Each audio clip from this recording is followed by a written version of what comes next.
돈을 쓸 때 가격보다 가치를 우선시한다. 우리는 물건을 구입할 때 항상 가격표에 적혀 있는 숫자만을 생각한다. 하지만 부자들은 돈을 쓸 때 조금 다른 생각을 한다. 나는 지금 무엇에 돈을 지불하고 있는가? 내가 돈을 지불함으로써 얻는 가치는 무엇인가? 라고 면밀히 따져본다. 예를 들어 편의점에서 파는 페트병 녹차는 대략 1,500원이다. 반면 동일한 양의 녹차를 고급 호텔 라운지에서 주문하면 10,000원이 훌쩍 넘는다. 갈증을 없앤다는 목적만 생각하면 호텔에서 녹차를 마시는 일이 무척 비합리적인 소비로 느껴지지만 부자들은 30,000원짜리 녹차라도 호텔에서 마시면 전혀 아깝지 않네. 내가 산 건 녹차가 아니기 때문이야 라고 이야기한다. 그들의 설명은 이렇다. 이 호텔에서 녹차를 마시는 이유는 근사한 풍경과 편안하게 쉴 수 있는 분위기가 더불어 있기 때문이네. 즉 그들이 돈으로 주고 산 건 녹차가 아니라 호텔의 차분한 분위기 그리고 혼자만의 휴식 시간이다. 부자들은 돈을 쓸 때마다 무엇에 투자하고 어떤 가치를 얻는지 명확하게 인식한다. 그래서 녹차 한 잔에 30,000원을 들여도 전혀 아깝지 않다고 생각한다. 3개월에 한 번씩 자신의 별장으로 직원들을 불러 전골 파티를 여는 부자가 있다. 그 역시 값보다는 가치를 우선시하는 소비를 한다.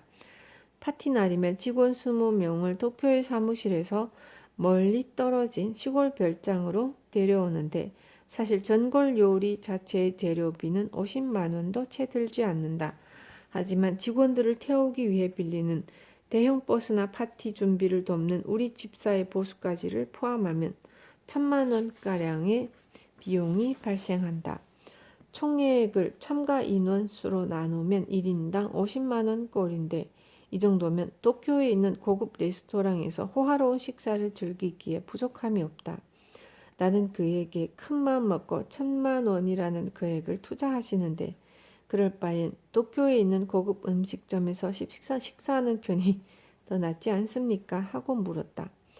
사실 이 파티의 진짜 의미는 내 별장으로 초대한다는 데 있어. 그저 식사만 하는 게 아니라 아름다운 풍경을 바라보며 골프도 치고 휴식을 취했으면 하는 마음이지.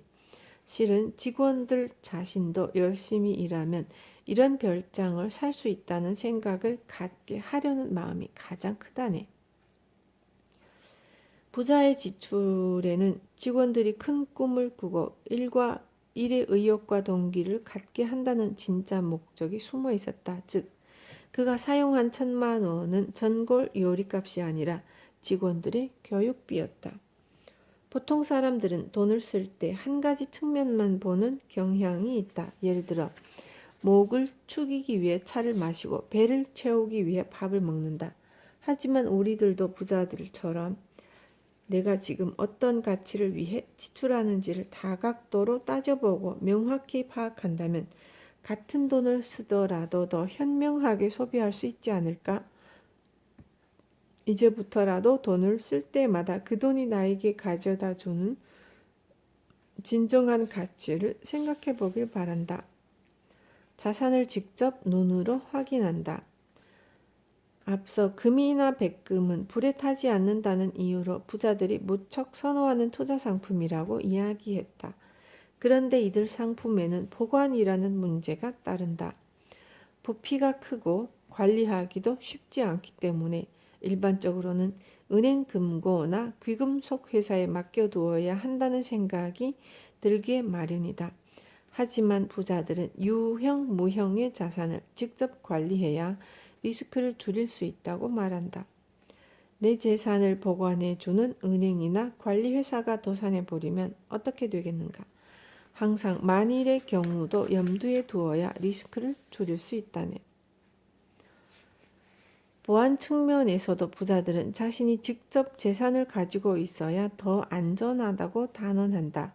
물론 부자들의 금고는 그 어떤 보안시설에 견주어도 뒤떨어지지 않을 만큼 방범 대책이 잘 마련되어 있다. 실제로 자산을 전부 집에 쌓아두고 있는 부자의 금고를 본 적이 있다. 5제곱미터 정도의 공간이었는데 마치 영화에 나오는 금고처럼 입구가 벽으로 위장되어 있어 전혀 알아차리지 못했다.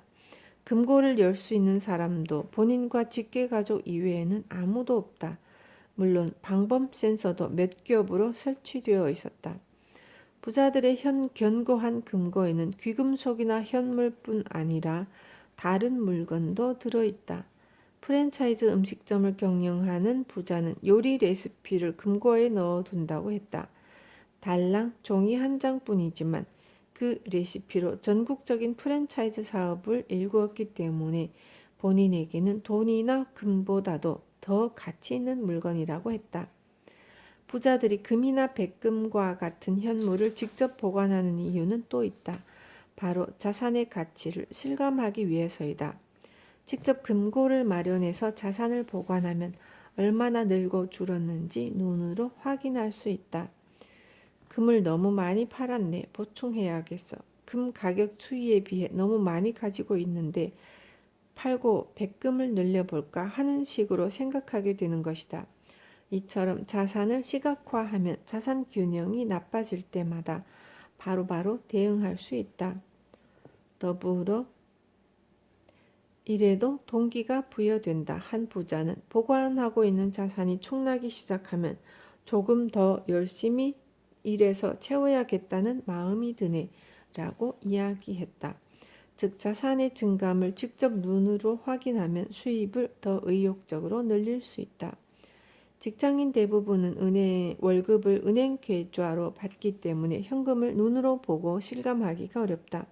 하지만 조금만 신경을 쓰면 부자들처럼 자산을 시각화할 수 있다. 예를 들어 급여나 보너스의 몇 %를 투자해서 금이나 백금 혹은 외화를 구입한 후에 집에 보관하면 된다.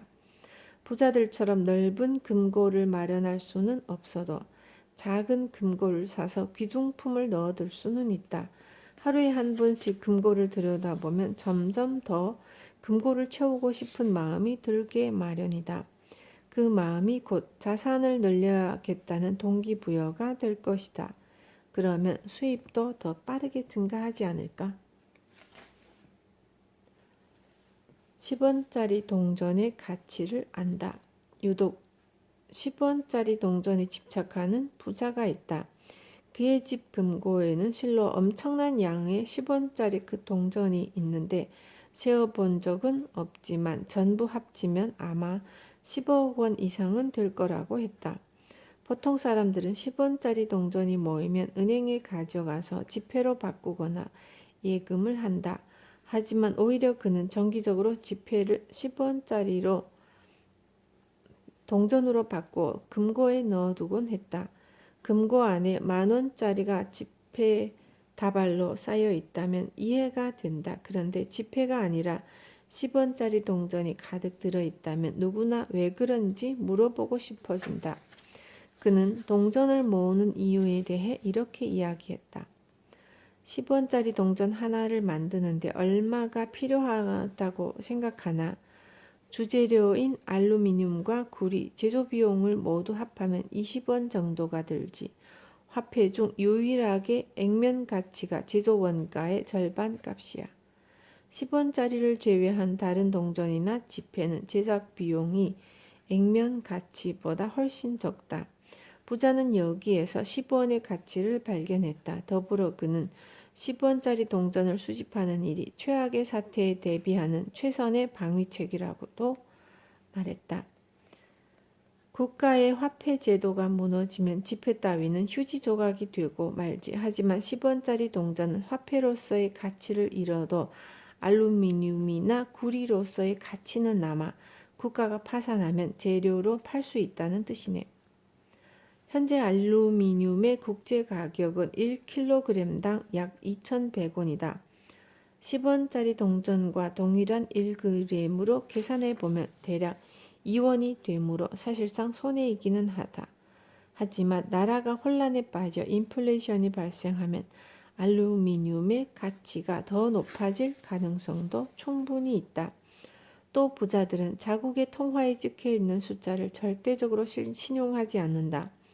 러시아나 중국의 대부호들은 자산을 달러로 바꾸어 해외로 가져가거나 최대한 금이나 백금으로 바꾸어 가지고 있으려고 한다.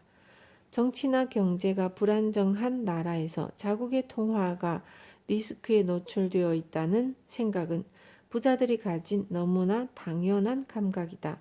그리고 이는 그들이 갖춘 투자의 기본 자세와 깊은 연관이 있다. 부자들은 대체로 장기간에 걸쳐 자산 형성 계획을 세운다. 여기서 장기란 10년, 20년이 아니라 손자나 증손자 세대까지를 말한다. 그래서 미국이라는 초대 강국에 투자할 때조차 아직 역사가 짧은 나라이니 앞으로 무슨 일이 발생할지 모르고 대응이 어려울 수도 있다라고 생각한다. 10원짜리 동전을 모으는 일은 먼 훗날까지 내다보는 부자의 투자 철학을 상징한다. 그는 부자가 되기 전부터 10원짜리 동전을 꾸준히 모아왔다고 한다. 수십 년이나 이어지고 있는 그만의 투자 노하우인 셈이다. 젊은 시절부터 이토록 철저하게 리스크를 관리해온 덕분에 큰 부를 쌓지 않았을까? 물론 지금 당장 우리 집 금고에 10원짜리 동전을 쌓아두기란 현실적으로 불가능하다. 하지만 부자들이 리스크를 대하는 자세만큼은 배워볼 만하다. 지금이라도 다양한 나라의 화폐를 구입해 보도록 하자. 이때 높은 금리에만 현혹되지 말고 화폐를 발행한 나라의 신용을 생각해 보길 바란다. 그 나라에 전쟁이 발생할 가능성은 없는지, 재정이 파산할 위험은 없는지, 화폐를 아무런 계획 없이 무작정 찍어내고 있지는 않은지를 고려하라는 의미이다. 물론 화폐의 신용도나 안정성을 예측하기 어려울 때도 있다. 그러니 비교적 안전하다고 여겨지는 나라들의 화폐를 다양하게 구입하면 리스크를 최소화할 수 있다. 10원짜리 동전을 소중히 여기는 부자들의 자세를 통해서 언제든 자국의 화폐도 가치를 잃을 수 있다는 점을 인지하고 투자에 신중을 기하도록 하자. 로우 리스크 하이 리턴은 얼마든지 있다. 부자들은 금이나 백금과 마찬가지로 기념주화 역시 우량 투자 상품이라 입을 모은다.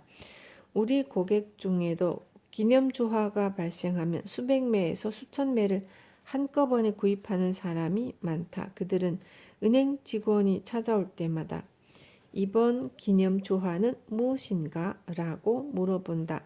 그래서 처음에는 부자들이 취미로 기념주화를 모으는군 이라고 생각했지만 그들은 기념주화야말로 최고의 투자 상품이네 라며 딱 잘라 말했다.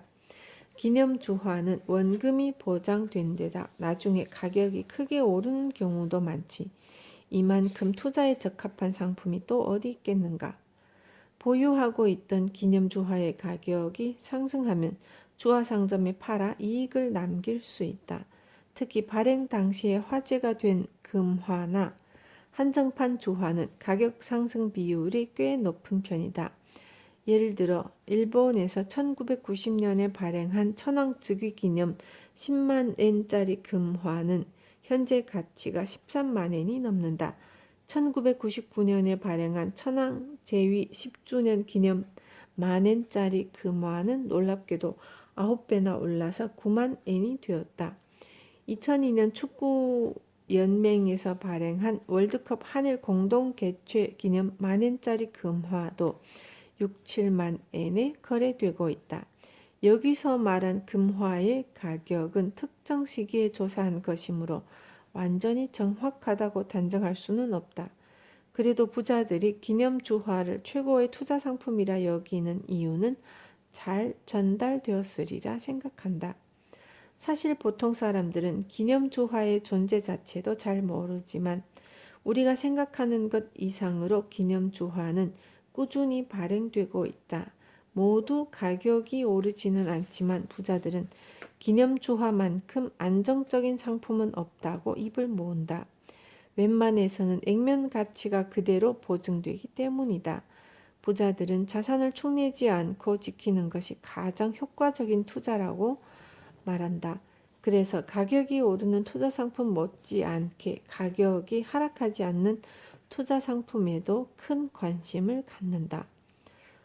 물론 지금 당장 우리가 부자들처럼 기념주화를 수백 매나 구입하기는 어렵다. 하지만 1,000만 원을 정기예금으로 넣을 계획이라면 그 대신 100만 원짜리 기념주화를 10매 투입해 이익을 남기는 편이 훨씬 더 주화 수익성 높은 투자가 되지 않을까?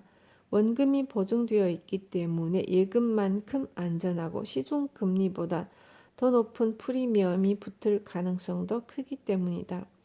우리도 부자들을 본받아 안전함과 동시에 경우에 따라 가격이 크게 상승하는 투자 상품이 없는지를 항상 살피고 찾아야 자산을 크게 늘릴 수 있다. 최고의 투자는 절약이다.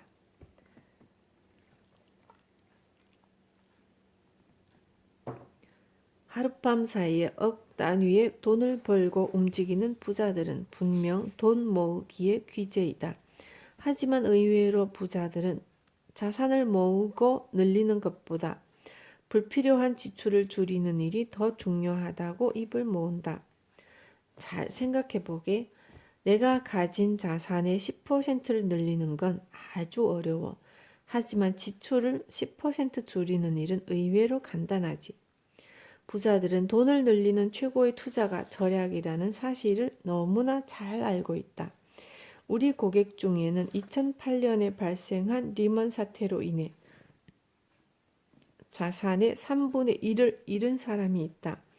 막대한 손실을 메우기 위해서 경기가 회복되면 적극적으로 투자를 감행할 줄 알았는데 실제로 그는 정반대로 행동했다. 즉 철저하게 절약에만 힘을 쏟았다.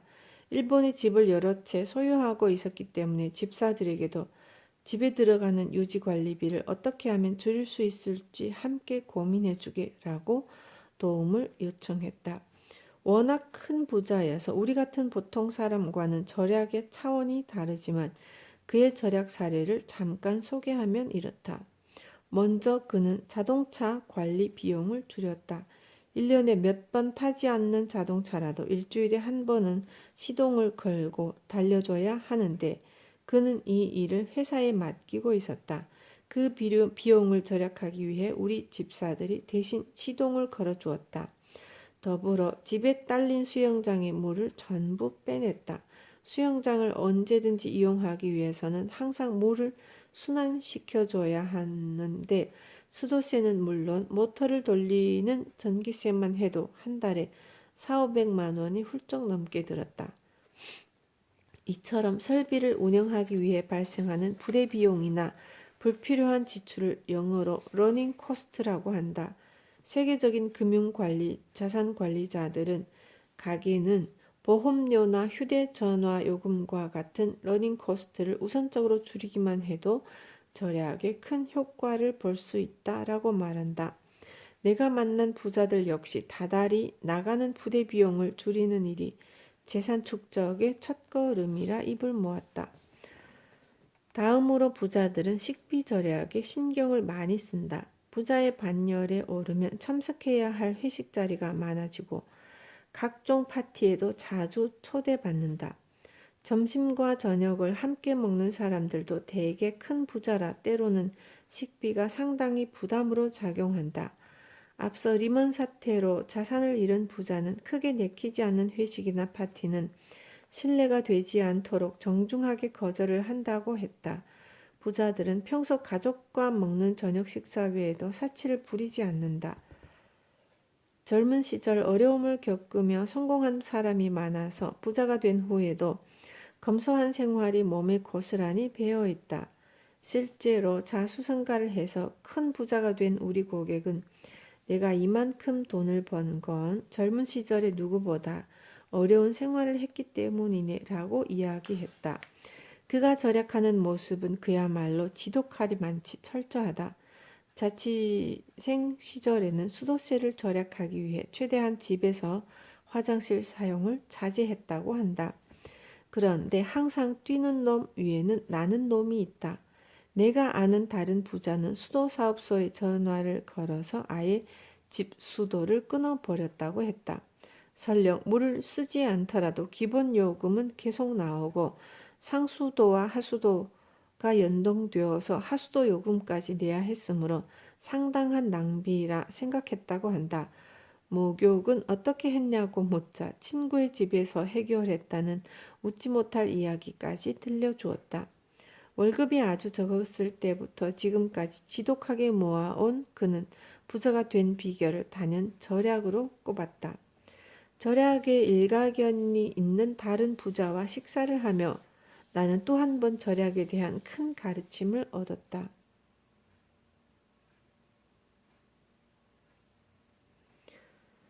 그와 고급 프렌치 레스토랑에서 점심을 먹기로 했는데 평소에는 항상 밥을 사주던 그가 그날은 웬일인지 각자 냅시다 라고 말했다. 뭐 그럴 수도 있지 라며 메뉴판을 보다가 나는 별 생각 없이 그와 같은 메뉴를 골라 주문했다. 음식이 나오고 막 포크를 짚는데 그는 자네는 왜 나와 같은 음식을 주문했나? 라고 물었다. 나는 당황해서 아무래도 같은 음식을 먹는 게 좋지 않겠습니까? 라고 우물쭈물 대답했는데 뜻밖의 말이 돌아왔다. 자네의 자산은 내 자산에 비해 턱없이 모자라지 않은가? 그렇게 돈을 함부로 써서 어느 세월에 돈을 모으겠어? 만약 자네의 자산이 내 자산보다 1000배 적다면 가격도 1000배 더 싼 음식을 먹어야 하네. 실제 식사 자리에서 그렇게까지 메뉴에 차이를 둘 수는 없지만 그 정도의 마음가짐이 있어야 부자가 될 수 있다는 뜻이었다. 분명 그는 나에게 절약의 중요성을 알려주기 위해 각자 내자고 했던 게 아닐까? 만약 월급이 적고 돈이 좀처럼 모이지 않아서 한탄만 하고 있다면 한번 죽을 힘을 다해 절약에 도전해 보길 바란다. 내 통장을 좀 먹는 러닝 코스트를 파악하고 불필요한 낭비를 줄여나가는 게 첫 번째 과제다. 거의 쓰지 않는 신용카드의 연회비나 불필요한 인터넷 서비스 이용 요금이 분명 있을 것이다. 그리고 각각은 적은 금액이지만 모아보면 제법 큰 돈이 될 것이다. 더불어 무심코 주변 사람들과 똑같이 돈을 쓰는 습관도 점검해 볼 필요가 있다. 다른 사람이 10,000원짜리 점심을 먹는다면 나는 5,000원으로 줄이려는 노력을 해야 한다. 수많은 부자가 그랬듯이 철저한 절약은 나 역시 부자가 될 가능성을 한층 더 높여줄 것이다. 때로는 투자에도 기다리는 자세가 필요하다.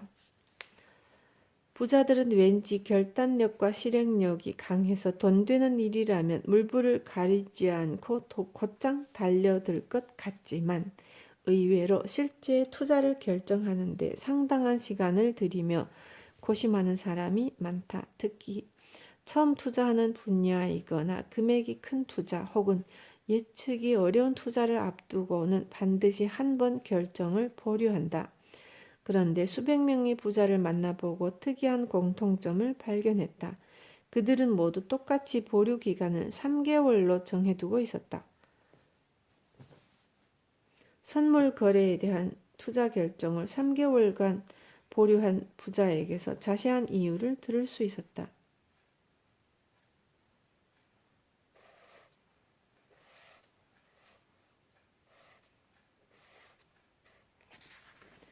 3개월이라는 시간을 가지면 그동안 머릿속에 선물 거래라는 키워드가 계속 맴돌지. 그러면 신문이나 책을 볼 때 혹은 사람들과 만나 대화할 때에도 선물 거래라는 말에 안테나를 세우지 않겠는가? 3개월 동안 그렇게 투자처에 관한 정보를 수집하는 걸세. 부자들은 보통 사람들에 비해 돈 버는 일에 관해서라면 학습 능력이 무척 뛰어나다. 그래서 3개월 정도면 투자할 상품의 특징이나 리스크를 전문적인 영역까지 모두 파악한다. 이런 과정을 몇 번 거치고 나면 투자 대상의 가치를 꿰뚫어 보는 능력이 몸에 밴다고 했다. 투자를 즉시 결단하면 큰 이득을 얻을 수 있지만 이와 달리 조바심을 내지 않고 정보를 수집하면 올바른 판단을 내릴 수 있다. 부자들은 회사의 인수, 합병을 결정할 때 혹은 부동산을 구입할 때와 같은 큰 사안이라도 직감적으로 좋다는 느낌이 오면 바로 일을 진행한다. 하지만 단 1%라도 미심쩍으면 반드시 3개월간 결정을 보류한다. 물론 그래서 기회를 놓치는 일도 다반사다. 그러나 반대로 3개월간 보류하는 투자 상품의 가격이 내려가는 일도 아주 많았다. 판매자들은 의뢰, 지금이 살 때입니다. 오늘까지만 할인합니다. 다른 고객도 긍정적으로 검토하고 있습니다. 라는 말을 늘어놓으며 결정을 부추긴다. 하지만 부자들은 이 말이 영업용 멘트라는 것을 직감적으로 안다. 실제로 이런 말을 들은 후 3개월간 상품을 검토해보면 여전히 물건이 남아있거나 가격이 떨어지기도 한다. 특히 부자들은 투자를 보류한 부동산의 가격이 지속적으로 떨어지면 오히려 때를 보아 그 물건을 구입한다. 기다림의 시간을 이익으로 바꾸는 것이다. 부자들이 실천하는 기다림의 자세는 투자를 할 때 필시 본받아야 한다. 소액의 상품은 일일이 가게를 돌아다니며 비교하거나 할인율에 민감하게 반응하면서 주택이나 보험, 자동차 같은 큰 물건을 구입할 때는 꼼꼼하게 검토하지 않고 영업사원의 말에만 의존하는 사람이 많다. 이뿐만이 아니다. 분양 아파트를 구입할 때 영업사원이 엄청나게 인기 있는 물건입니다. 라고 한 말에 속아 허둥지둥 달려들었는데 1년 뒤에 아직 팔리지 않은 집이 도리어 싸게 나오는 일은 또 얼마나 많은가. 지금 사지 않으면 손해보지 않을까 하는 초조함이 느껴질 때는 부자들처럼 3개월간 결정을 보류하며 상품을 검토해보는 자세가 바람직하다.